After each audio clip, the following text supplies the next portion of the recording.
राधे राधे, आप सभी का मेरे चैनल पर स्वागत है मिस्टर बबलू निशा ब्लॉग पर। आप सभी कैसे हैं? आशा करती हूँ आप सभी बहुत बहुत बहुत अच्छे होंगे। ईश्वर करे आप सभी स्वस्थ रहे, मस्त रहे, अपने जीवन में यूं तरक्की करते रहे और आगे बढ़ते रहे, यही प्रार्थना है मेरी ईश्वर से। तो कितने बजे? Good afternoon friends. अभी आएंगे बेटा, मतलब कि 10 बजे से तैयार होके बैठा है कि मामा कब आएंगे, मामा कब आएंगे। इतना लगाव है इसको। मामा कब आए? अभी आएंगे। नहीं आएंगे, जाओ मामा। अभी आएंगे। बोलो मामा जल्दी आओ, जल्दी बोलो। इसमें बोलो अभी आ जाएंगे, बोलो जल्दी। मामा कब आए? अभी आएंगे। क्या होता? मामा आएंगे तो क्या क्या बोलोगे? नमस्ते कैसे करोगे? क्या क्या खिलाओगे मामा को? केला बस। बनाना खिलाओगे? चाय नहीं पिलाओगे? चाय पिला के भूल गए थे। मामा हिलाओ मत, फोन हिल रहा है। अच्छी अच्छी बातें बोलो, अच्छी अच्छी बातें। 1 बज गया है, अभी तक आए नहीं। 10 बजे से मेरा बेटा इंतजार कर रहा है। हो गई 4 बज गया, 1 बज रहा है।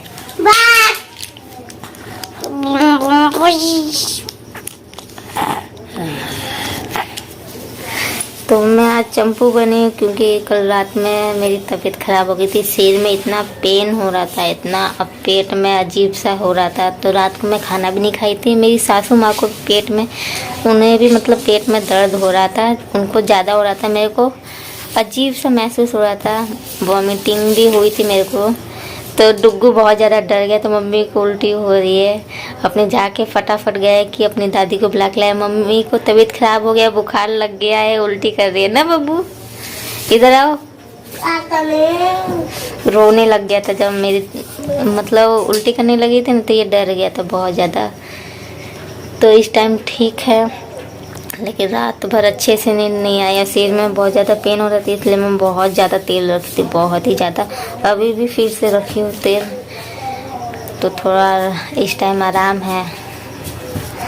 तो इसे बस, जैसे कि आज मैं साड़ी नहीं पहनी, अजीब से महसूस हो रहा था, कुछ करने का मन नहीं कर रहा था, तो आज मैं सूट पहनी हूँ।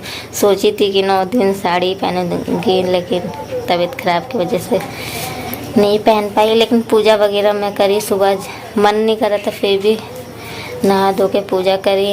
और आज मैं बनाई हूँ खिचड़ी, क्योंकि मम्मी जी के भी अजीब सा लग रहा था और मुझे भी। तो मैं सोची अब सबके लिए खिचड़ी बना देते हैं, सभी खा लेंगे थोड़ा थोड़ा।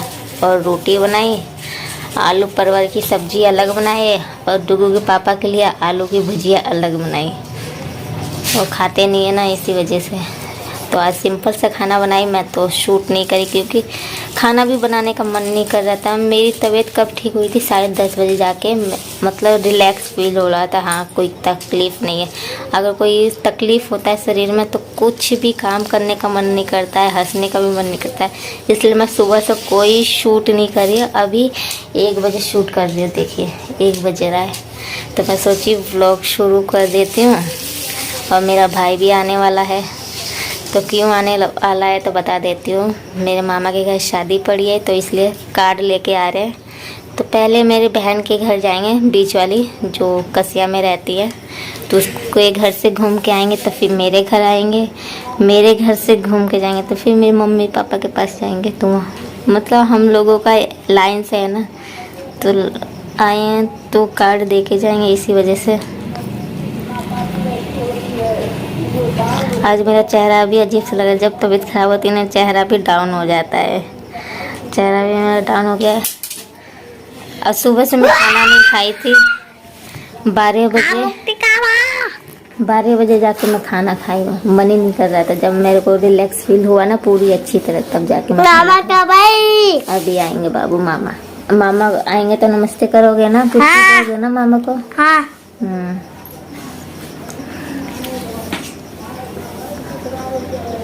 बोलो कुछ। कुछ नहीं, जाओ मम्मी के बेटे नहीं हो, जाओ। मम्मी गोरी है डुग्गू। नहीं मेरा बेटा तो सुंदर है, मम्मी से सुंदर है। नहीं, मैं जब बोलती हूँ मेरा बेटा नहीं है तो ये चिढ़ जाता है। मतलब कोई भी देखता है कि तुम्हारी मम्मी ऐसी नहीं है, तुम्हारे पापा भी ऐसे नहीं है, तो तुम ऐसे क्यों हो, तो बहुत जल्दी चिढ़ जाता है। भगवान ने ऐसे दिया, भगवान जी भी तो, कान्हा जी भी तो साम लेते नहीं डुग्गू, भगवान जी भी खा लेते ना, तो फिर भी तो उन्हें पूरी दुनिया प्यार करती है। तो मेरा बेटा भी बहुत सुंदर है मेरे लिए ना डुग्गू, दुनिया कुछ नहीं बोले। चलिए मेरा भाई आता है फिर व्लॉग शूट करूँगे, बने रहिए जब तक व्लॉग में। ओके, कहीं जाइएगा मत। ओके, हाँ अभी आएंगे। ये देखिए फ्रेंड्स, इस डुग्गू के मामा आ गए, तो डुग्गू बहुत ज़्यादा खुश हो गया था अपने मामा को देख के। तो नाश्ता वगैरह हो चुका है और खाना नहीं खाएं क्योंकि कई जगह जाना है कार्ड देने, इसी वजह से। तो डुग्गू कह रहे थे मैं भी जाऊंगा मामा के साथ, तो वो लेके गए हैं घुमाने के लिए। फिर वो घुमाने के बाद वो छोड़ देंगे डुग्गू के पापा के पास दुकान पर ही, क्योंकि वो मान नहीं रहा था। और जब से मतलब उसके मामा आए थे तो उन्हीं की गोदी में था और खेल कूद रहा था। तो जाने का टाइम आया तो कह रहा था नहीं मैं भी जाऊंगा साथ में, तो रोने लगा था। तो यहाँ कुछ डिस्कशन हो रहा था शादी के बारे में कि सारा शॉपिंग वगैरह मतलब सारा काम कंप्लीट हो गया है कि नहीं। तो वही बता रहे थे कि कुछ हो गया कुछ बाकी है, तो वही सब बातें चल रही थी। तो उधर डुग्गू आगे जाके खड़ा हो गया है कि जल्दी आओ मामा। ऊपर से मेरा भाई कह रहा था कि 18 को तुम आ जाना, 18 मतलब बुधवार को बलिदान है, नवरात्रि ख़त्म हो जाएगा, लास्ट दिन है बुधवार को, बृहस्पतिवार को आ जाना 18 तारीख को। तो मैं बोली नहीं देखते हैं, क्योंकि 21 को तिलक है, 22 को हल्दी है और 23 को शादी है, तो इतने दिन पहले नहीं ना जा सकते हैं। अब देखते हैं कब तक मेरे को पहुंचाते हैं, लेकिन ये जिद कर रहा था नहीं 18 को आप आ जाइएगा, मैं जीजू को बोल दूँगा। मैं बोली ठीक है देखते हैं। तो वो कह रहा हम बोल देंगे जीजू को कि आपको 18 को पहुंचा देंगे। तो वही बोल रहा था, बता रहा था कि नहीं आना है तो आना है कैसे भी करके। तो इधर डुग्गू परेशान कर रहा था मामा जल्दी आओ।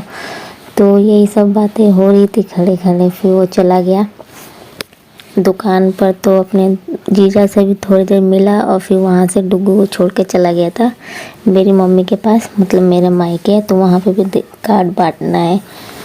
और खाना खाने के लिए मैं बहुत कोशिश करी लेकिन वो रुका नहीं, क्योंकि बहुत ज़्यादा टाइम खींच लेता, कम से कम 1 से 1.5 घंटा लग जाता है इसी वजह से। तो इधर ही टाइम लग जाता, तो फिर वो कहीं और नहीं जा पाता, इसी वजह से वो नहीं रुका। मेरे को भी अजीब लग रहा था कि वो खाना खा के नहीं गया। कह रहा था नहीं दीदी पेट भरा हुआ है, ऊपर से गर्मी भी है इसी वजह से। तो फिर वो चला गया। और इधर देखिए मैं आ गई हूँ छत पर मम्मी जी के पास। तो जैसे कि नवरात्रि में पूजा वगैरह चढ़ता है तो उसी की तैयारियां चल रही है। तो हमारे यहाँ पहले गेहूं को धो के फिर उसे कूटा जाता है ओखली में, कूटने के बाद फिर फटक के फिर धूप में, धोने के बाद फिर धूप में सुखाया जाता है, फिर फटक के फिर पिसवाया जाता है। तो हमारे यहाँ ये ऐसे ही होता है पूजा नवरात्रि का। तो आपके यहाँ कैसे होता है? इसमें बहुत मतलब मेहनत है। तो मम्मी जी सुबह से यही है, क्योंकि कोई चिड़िया या कबूतर जूठा ना कर देने तो दोबारा से यही मेहनत करनी पड़ेगी। तो देखभाल कर रही हैं, तो इधर उधर चला रही है कि जल्दी से सूख जाए। इसलिए इस व्लॉग को यहीं समाप्त करते हैं। बाय बाय, नेक्स्ट व्लॉग में मिलेंगे।